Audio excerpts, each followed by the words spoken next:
Yes, I said it. Your logo sucks. And sometimes you know why that happens. So I'm going to go through and talk about different ways so that you can ensure your logo does not suck. Feels good, right? Hey peeps, welcome back to another session where we get down and dirty and talk about how to grow your business online and make sales. Okay guys, today we're talking about why your logo sucks. All right, now before we get into it, some people are new to this channel. You may be seeing this on Facebook, Instagram, or even my YouTube. Please don't forget to like, subscribe, start following my content. I have lots of different things if you're an entrepreneur, upcoming entrepreneur, or even just a business owner already. So yeah, keep up with our content, subscribe, like, follow me. So if you don't know who I am, I'm Julius Harper, the owner of J Sharp Consulting. I've been in the world of helping businesses and people grow and expand and launch brands online, helping them generate revenue, helping them build something sustainable and build an audience online. That's what I do. I've been doing it for over 10 years, like I said. Started my career as a graphic designer, moved into helping companies like Raising Cane's, TGI Hair Care, and Michaels, NBC, just to name a few. So like I said, 10 years in the game and counting. All right, let's just jump into the topic. So why does your logo suck? Your logo sucks. Yeah, I know. You're one of those people that probably have had this experience before. You've gotten a logo. That logo didn't turn out the way you wanted to, and you're probably wondering, why did that happen? What happened? Where did I go wrong? You probably telling yourself it's the graphic designer's fault. Well, let's rewind.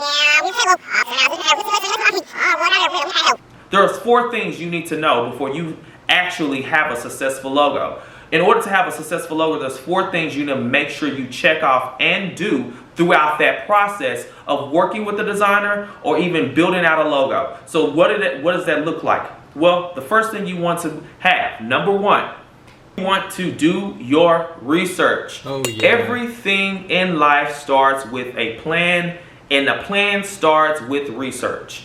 Now, before you execute and decide to say, hey, I want a logo, I need an image or a mark that is going to represent my brand, you need to know and research your brand's voice. What are the values you're going to bring to your audience?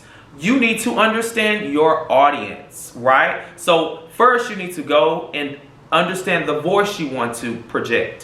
What are the values of the brand, the product, the service that you offer? What are those core things? Then you need to understand how to communicate those things to your audience. And once you identify that, you want to start thinking about cost and budget right off the bat. And so that you can have a clear and concise way you're going to get the type of logo that you desire. Remember, most successful brands that you see, like McDonald's and all that, they put in the money for what they want. So you have to remember that. You can't get a logo for $5 and think you're going to get a logo that's going to last the test of time. You need to think about that. So curating a budget, understanding your voice, understanding your audience, identifying those things first and doing that research is going to be key. Now the second part of that, you're now going to want to move into finding someone to build you a logo and design you a logo. Now, most people start out searching,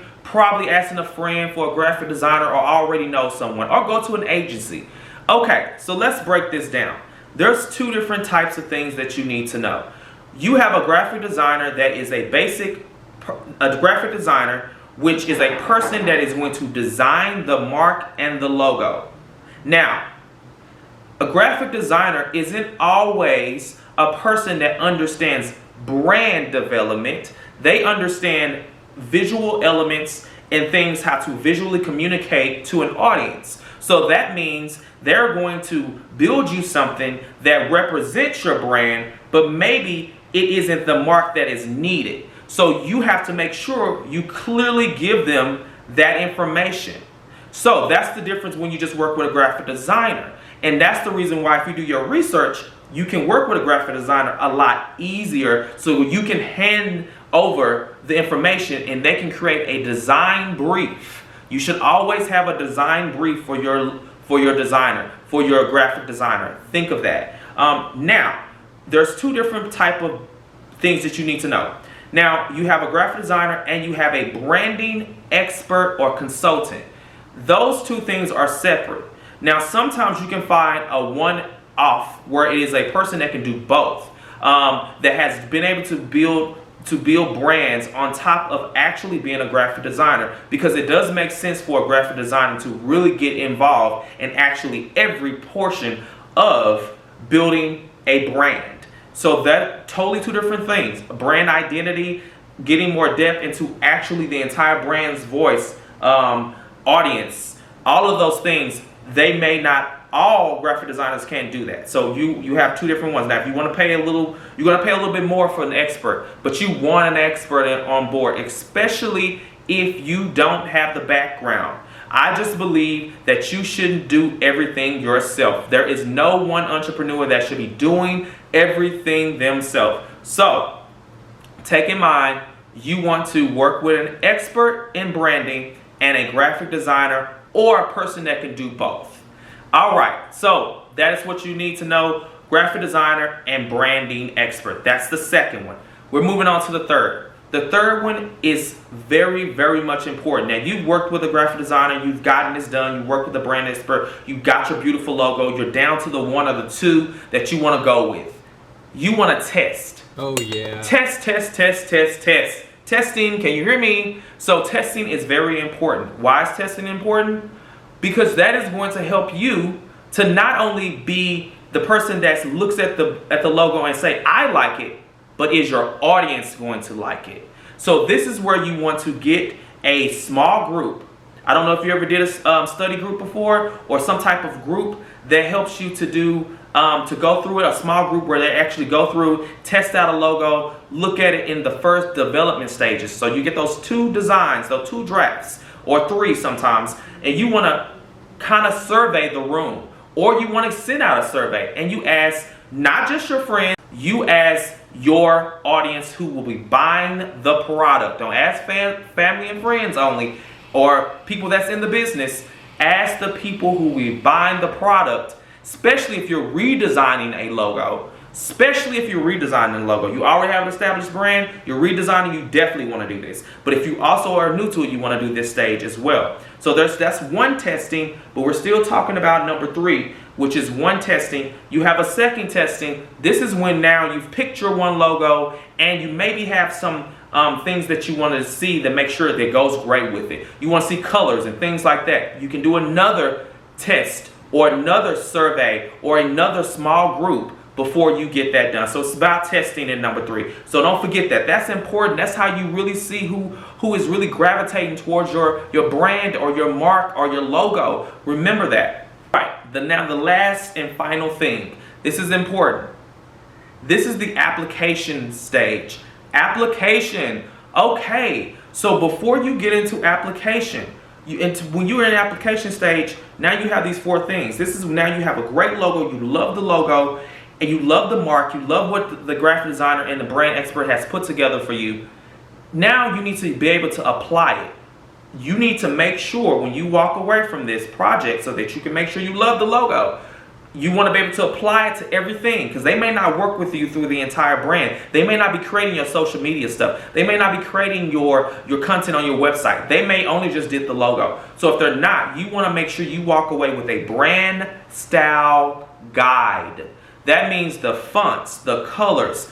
You want to make sure they give you that before they walk away from you. So you want to make sure that before you pay them and they're done, you have a brand style guide. Now that comes with a little bit more money. This is why you have to pay an actual designer or a brand expert to really do the job. This is part of it. You want to be able to have a brand style guide, because this is going to guide you through your entirety of the longevity of your brand. This is going to make anything, your assets, like your graphics for your digital site, or your printing stuff, you labels, anything that you're doing, you want to have this. This is where you're going to use this guide to give to anyone working with the brand or you're working with the brand. So, style guide. You want to make sure you have that. You want to make sure that you keep that with you, and you have the design files.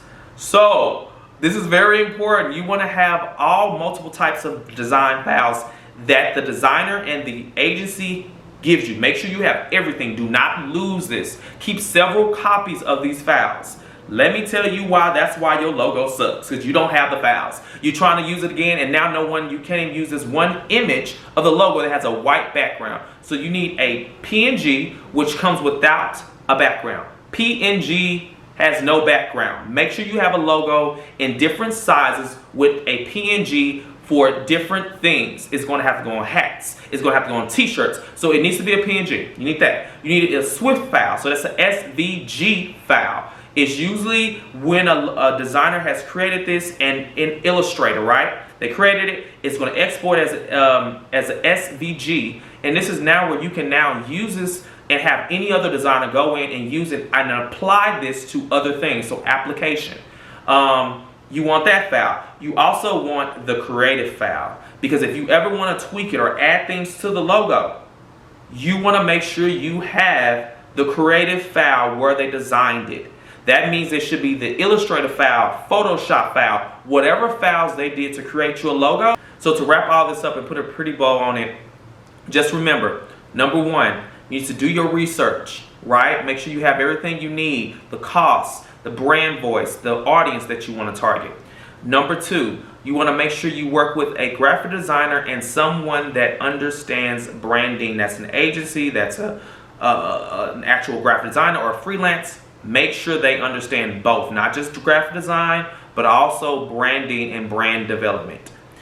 And you want to test. You want to test their logo out. You want to get a small group together. That is your audience. That's your target audience. You want to do a small group, a survey, or some type of small group. So do that in 2 stages, remember? So there's the first stage when you have the 2 logos drafts that you have, just 2. You got 2 drafts that you think you like, but you want to see if the audience likes it too.